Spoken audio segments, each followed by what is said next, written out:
掌握市政3分钟，台南进步向前冲。欢迎收看市政3分钟，我是林依婷。我们从7月开始宣传的登入发票抽豪宅，你有登入过了吗？距离登录截止日12月31日只剩短短的2个多月，今天就来教大家怎么登入发票。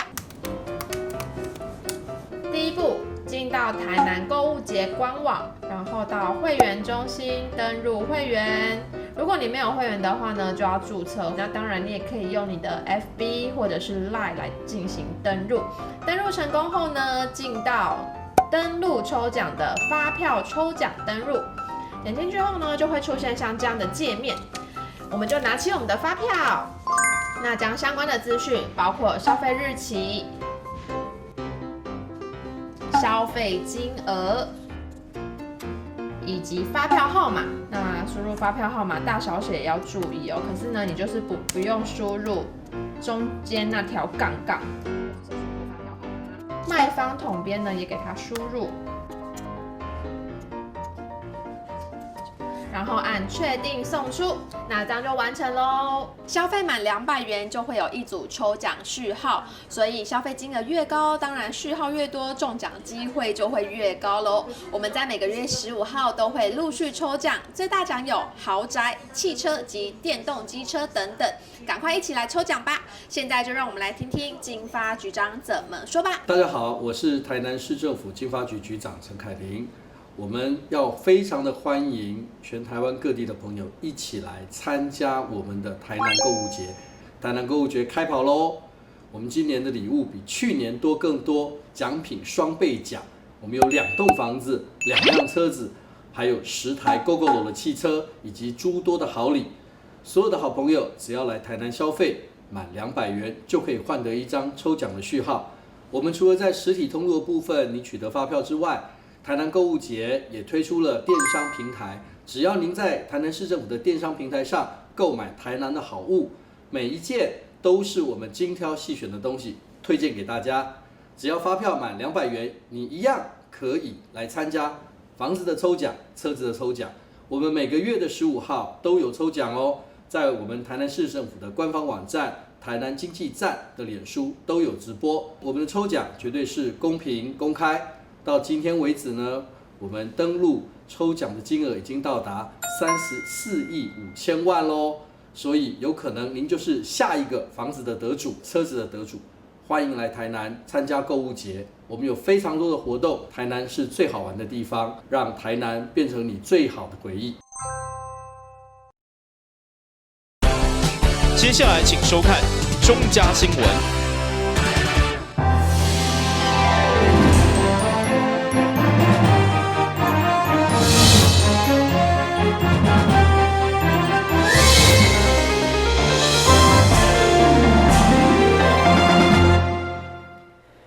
你好，我是顾家，欢迎收看中嘉台南电新闻。今日有什么重要消息？透过整理报道，做会了解。政府目前全力推动太阳光电的绿能政策，包括厝顶、农产、气温、连水库拢是施作范围。不过，议员李定国表示，虽然消防局曾经针对光电设施一旦火警办理过抢救训练，不过伊也是相当烦恼。若发生伫仓库、工厂，或者是主体区等容易淹熄区域，到底如何救灾？为了防止保障我们的消防弟兄的安全，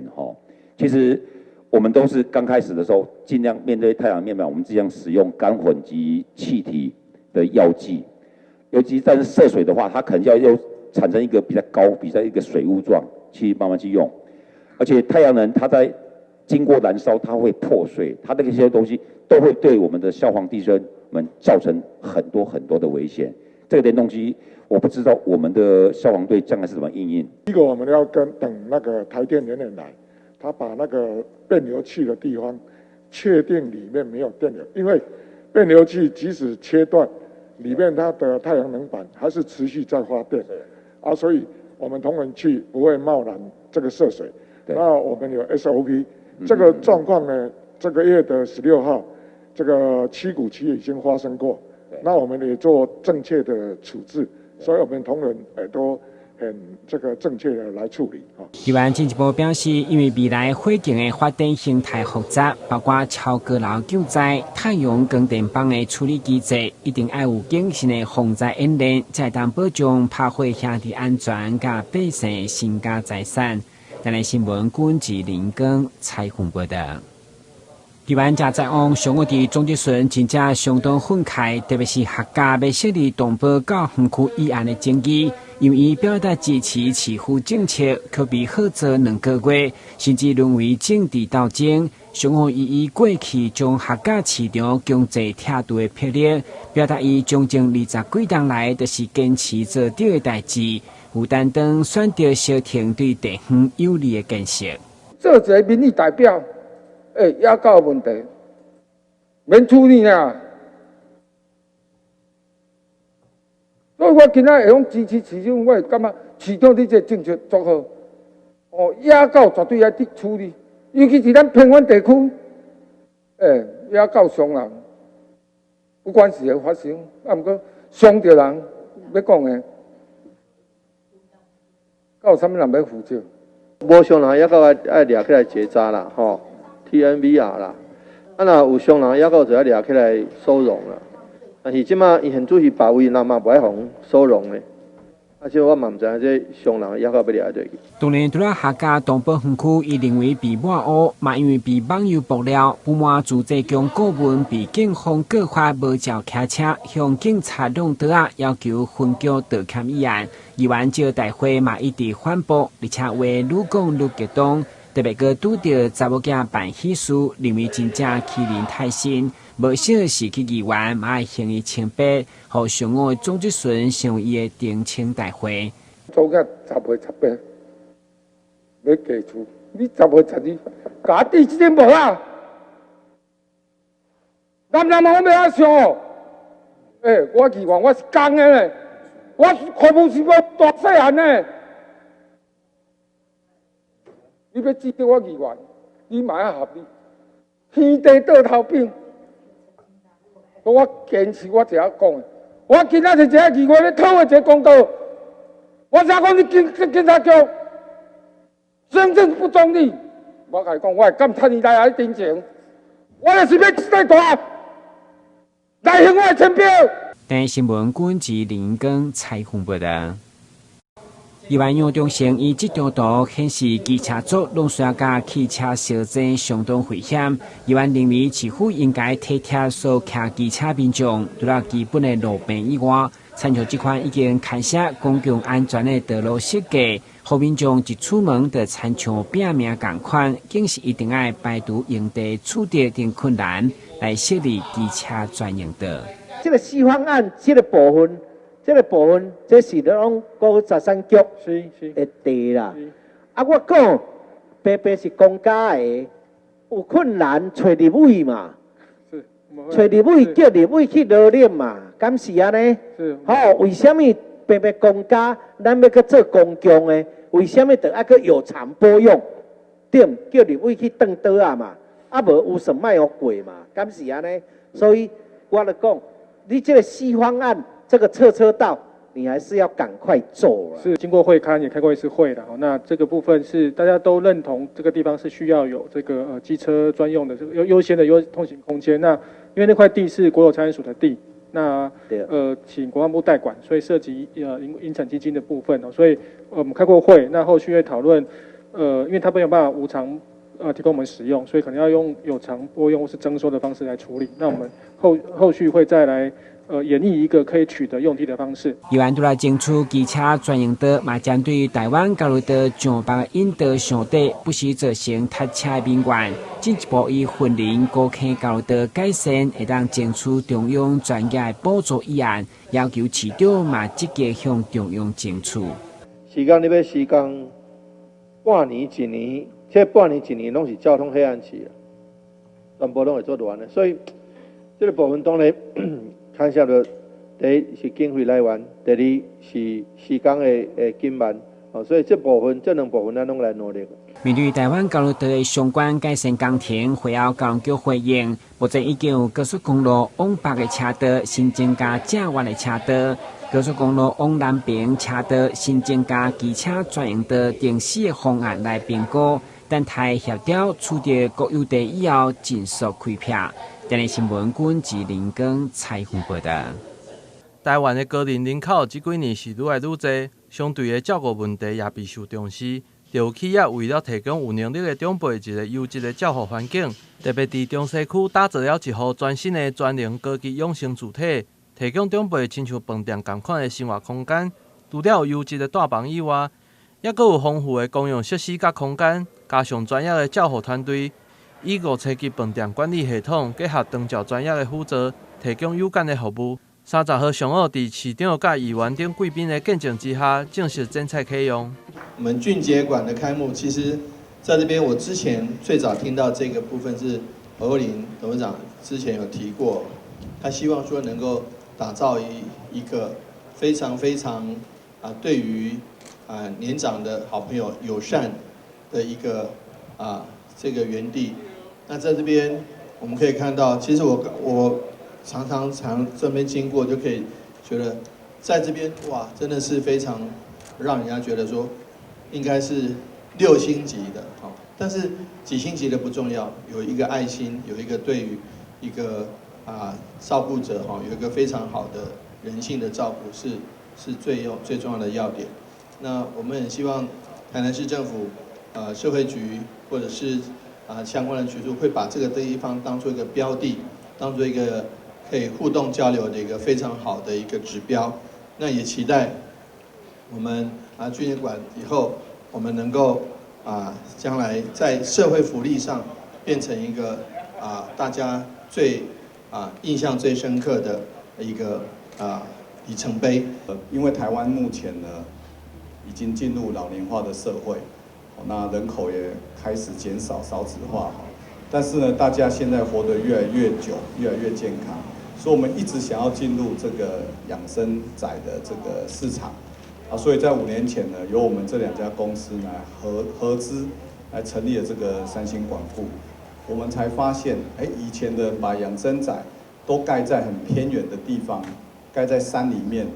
没有生活机能，交通也不便利。慢慢的呢，这个首领的人呢，住在那边就被遗弃了，然后他也丧失了跟社会社交的能力。所以根据日本的经验，我们才发现，其实这种住宅是要盖在市中心。很多人到了一个年龄，像日本，他们大概平均入住者大概在80岁以上，80岁以上活得很好、活得健康的人很多，但是他的朋友呢越来越少，他同龄之间的人越来越少，所以他慢慢的就走不出来。纵使身体很好，他也不想跟外界接触。那透过这种全龄养生宅的提供呢，可以让这个高龄的这个长者呢，他跟同龄的人住在一起。透过我们这种全龄的照护，不是只有在医护上，我们也会举办各式各样的活动，让他可以维持跟这个社会有正常的接轨，不会退化，导致失智失能。这栋专营养生主体建坪将近3000平，全栋有66户。除了专业大型的生活照顾以外，每一年也为住户提供客制化的国内外旅游规划，提供因一个全方面的乐活优质退休生活。但新闻国无意采访报道。让我们和旅行达人面对面，聆听他的所见所闻，同时选择一本好书，陪伴每一趟精彩的旅程。就让我们跟着旅行达人的脚步，一起走入阅读森林吧！敬请锁定每晚8点半第3公用频道。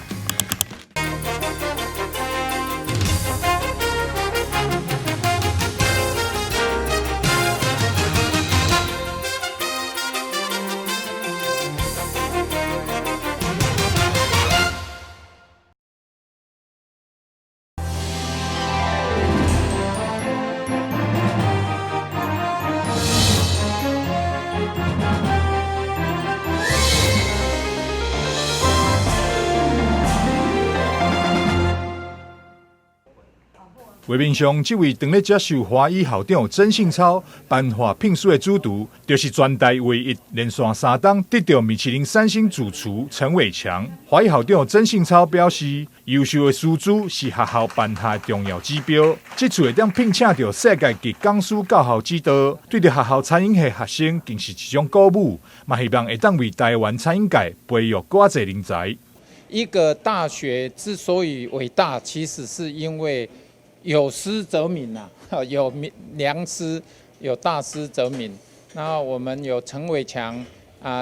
唯一台湾连续3年米其林硕正3星的大师来当我们的老师。那我们中华医大不只是医事科技大学，我们还有餐饮这个科系。我们的科系有770位学生，其实我们学生老师素质也都很好。那今天我们有大师级的加入，我们期待我们华医未来都培养这个米其林的厨师，从1星开始，然后期待大师能够来好好指导。米其林3星主厨陈伟强表示，真欢喜会当来到华医教学，嘛免咧学生学技术，就要先学吃苦。我第一次当老师，我就希望可以勉励一下那个年轻人，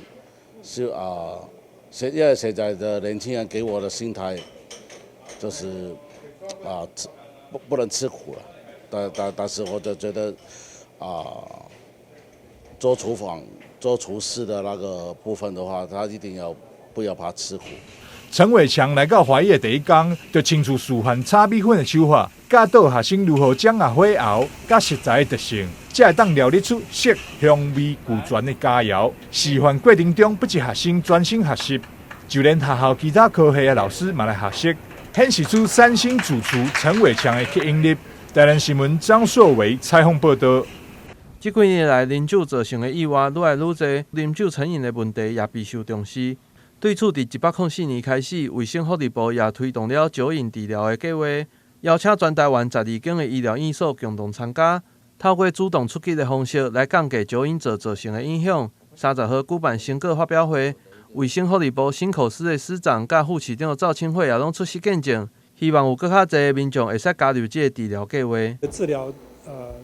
它的效果远比我们想象要来得好。就像我们在大家的资料上面可以看到，其实有差不多1/3的个案其实它可以大概3个月以上都不会再去碰酒。我们大家都以为毒瘾的治疗很容易，其实是非常难的。我们没有说期待一次就成功，这个革命尚且要10次。这个酒瘾或者是毒瘾的治疗，我们都希望说利用这样的机会，让它跟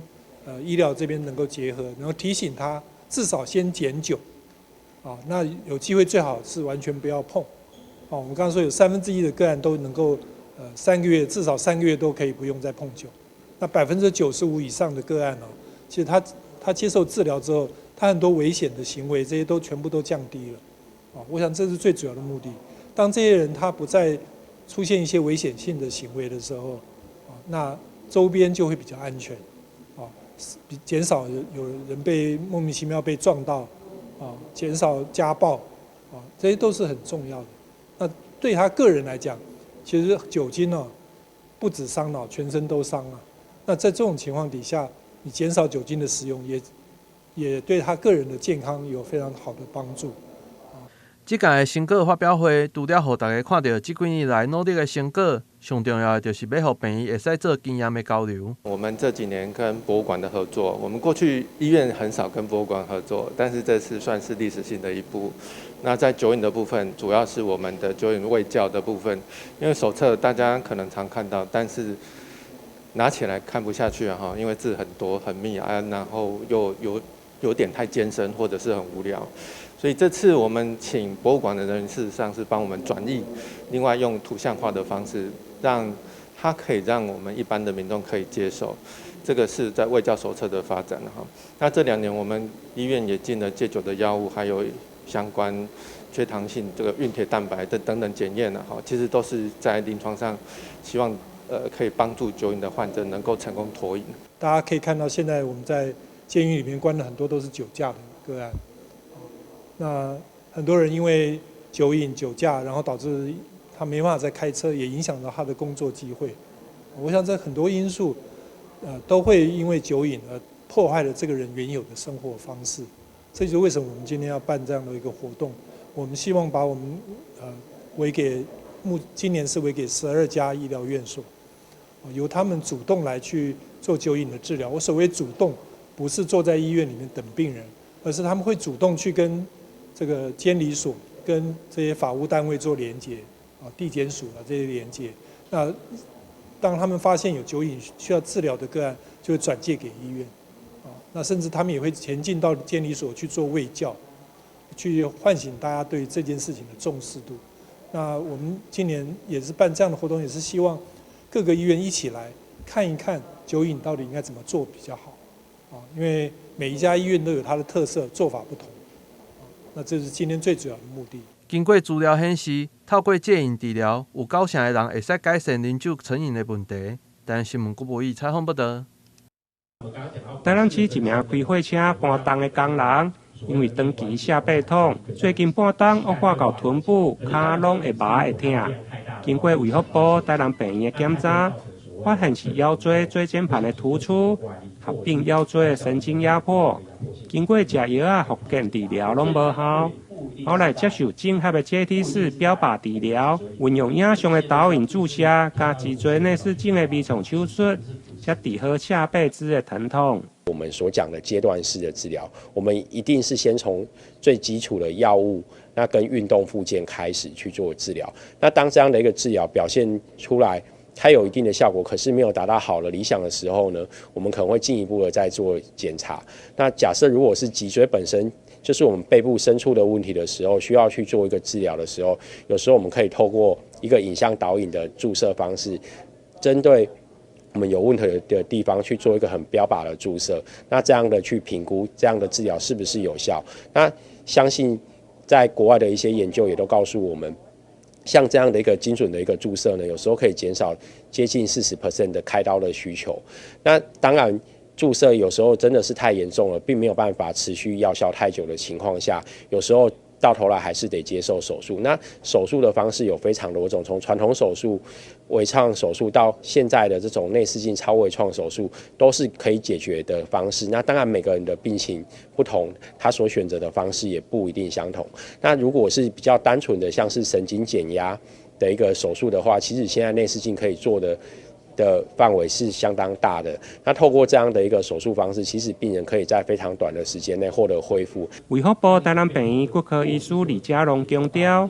虽然脊椎下背痛无一定拢爱开刀，不过一定要找出正确的病源。如果是骨质疏松引起的脊椎退化，就要加强预防，甚至加强平时的肌肉训练，配合运动的强筋健骨，才能有健康的下半身。台南新闻林根采访报道。非常感谢收看今日的中嘉台南电影新闻，我是顾文杰，咱明仔载同这时间再会。